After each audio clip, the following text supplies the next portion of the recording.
ឆាតប្រាប់ផងបើសិនអូនរវល់ព្រមស្រឡាញ់ទៅបារម្ភខ្វាយខ្វល់តើអូនយល់អារម្មណ៍នេះខ្លះទេជាសង្សារគឺមានតែឈ្មោះបើគិតឲ្យអស់មិនស្មើមិនមាសមេសម្រាប់បងគឺអូនលែងទំនេរឬមានគេជំនុំកន្លែងបងហើយឆាតបងអន់មែនទេទៅមាសមេមិនតបឬក៏ឆាតបងរំខានត្រាំត្រើសុខក៏ស្ងាត់មិនខ្វល់ពីបងឡើយអូនប្រហាយមិនដូចកាលពីមុនទេឃើញអូនឡាញរហូតតែអូនអត់រីប្លាយស្នេហ៍យើងឃ្លាតឆ្ងាយក្រោយពេលអូនជួបគេឬជួបចិត្តគេហើយទើបអូនអងអារម្មណ៍ស្នេហ៍បើជ្រើសគេមាសមេប្រាប់បងផង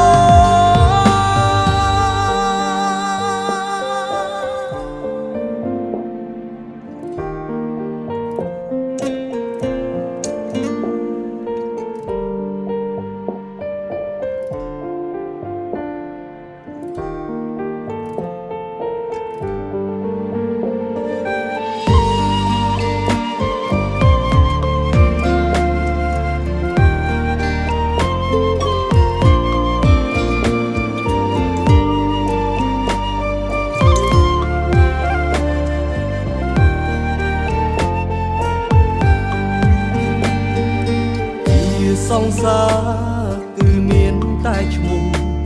បើគិតឲ្យអស់មិនស្មើមិនមាសមេ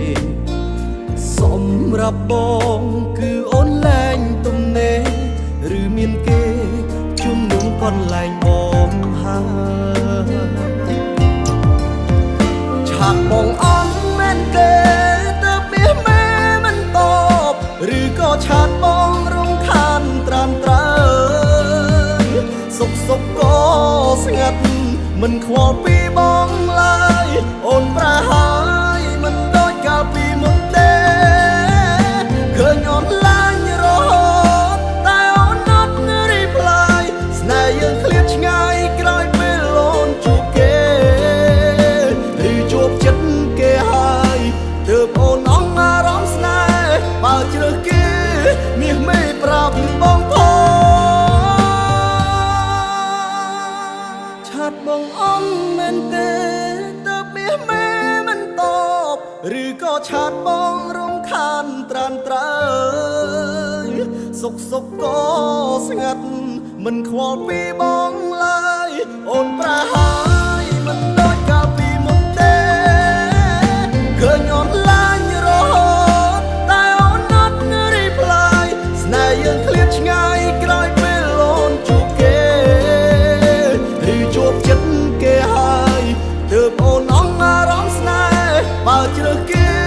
មាសមេប្រាប់បងផងឬជួបចិត្តគេហើយទើបអូនអងអារម្មណ៍ស្នេហ៍បើជ្រើសគេមាសមេប្រាប់បងផង